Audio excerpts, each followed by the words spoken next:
আমি Hridoy Ahmed, DUCSU for change, vote for change panel থেকে আমি নির্বাচন করছি। আমার পদ হচ্ছে মুক্তিযুদ্ধ গণতান্ত্রিক আন্দোলন বিষয়ক সম্পাদক। আমি এই পদটাতে লড়ছি। আমি চব্বিশ চব্বিশের যে জুলাই আন্দোলনটা হয়েছে আমাদের 5 আগস্ট পরবর্তী সময়ে আমি একটা বিষয় খুব বেশিভাবে দেখছি, যেটা হচ্ছে আমাদের ইতিহাসের বিকৃতি। একটা দেশের জন্ম কোথা থেকে হয়েছে সেইটা যদি আমরা ভুলে যাই তাহলে এই দেশ পথ হারাবে। 52 থেকে 24 যে গণতান্ত্রিক আন্দোলনগুলো হয়েছে সেই আন্দোলনগুলোর অর্থাৎ ইতিহাসে যদি বিকৃতি ঘটে তাহলে আমরা আমাদের পথ হারাবো। 71কে আমরা আওয়ামী লীগের সম্পদ মনে করি, কিন্তু এটা হচ্ছে আমাদের পুরো বাংলাদেশের আমাদের যে দেশটা সৃষ্টি হয়েছে সেই মানুষগুলা সেই মুক্তিযুদ্ধটা করেছিল। আমরা জয় বাংলা স্লোগানকে মনে করি আওয়ামী লীগের সম্পদ, কিন্তু বিষয়টা এরকম না। আমরা একপাক্ষিক করে ফেলেছি বলেই আমরা আজকে মুক্তিযুদ্ধকে নিয়ে প্রশ্ন করি। 5 আগস্ট পরবর্তী সময় আমরা বিভিন্নভাবে দেখতে পাচ্ছি, কেউ বলছে যে মুক্তিযুদ্ধ একটা স্ক্যাম ছিল, কেউ বলছে যে মুক্তিযোদ্ধা বা আমাদের যে শহীদ হয়েছিল 30 লক্ষ না, প্রথম 3 লক্ষ, তারপর কিছুদিন আগে বলছে মাত্র 2000। তো তারা যদি ওইখানে ওই জিনিসটা এস্টাবলিশ করতে চায়, এই নেগেটিভ যদি এই ক্যাম্পাসে চালু করতে চায়, তাহলে কিছুদিন পরে তারা বলবে যে এই দেশে কোনো মুক্তিযুদ্ধই হয়নি।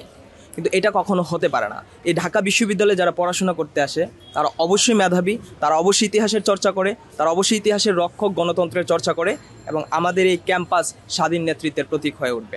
আরেকটা বিষয় হচ্ছে, আমাদের যে এত সংগ্রাম হয়েছে সব কিন্তু লেজুর চারা হয়েছে, কোনো ধরনের লেজুর ভিত্তি ছিল না, সামগ্রিকভাবে আন্দোলন হয়েছে। অর্থাৎ এখানে একক নেতৃত্ব গড়ে উঠেছিল। আমাদের 52-এর ভাষা আন্দোলন থেকে শুরু করে 54-এর যুক্ত ফ্রন্ট, 69-এর গণঅভ্যুত্থান, 70-এর নির্বাচন, 71-এর মুক্তিযুদ্ধ, তারপর হচ্ছে আমাদের 24-এর যে দাবানলটা হয়েছে, আমরা যে একটা ফ্যাসিবাদী সিস্টেমের বিরুদ্ধে দাঁড়িয়েছি। আমরা অনেকেই এই জিনিসটা মনে করছি 5 আগস্টের পরবর্তী সময়ে যে আমরা মনে হয় 24 দিয়ে 71কে আসলে ধ্বংস করতে চেয়েছে, কিন্তু বিষয়টা এরকম না। বিষয়টা হচ্ছে আমরা 71কে অন করি, 71 আমাদের সৃষ্টি করেছে, আমরা 24-এর দাবানলের মাধ্যমে একটা ফ্যাসিবাদী সিস্টেমের বিরুদ্ধে দাঁড়িয়েছিলাম। এখন আমি যেই পদটাতে লড়ছি, আমি যদি ওই পদে বিজয়ী হতে পারি, আমার সর্বোচ্চ চেষ্টা থাকবে, এবং আমি অলরেডি এটা নিয়ে কাজ করছি।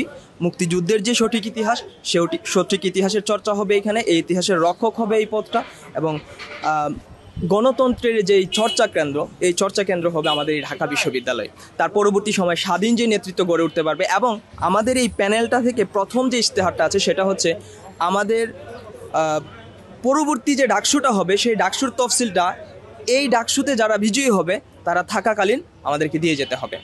প্রতি বছরে আমাদের এই ডাকসু নির্বাচনটা আমরা চাই।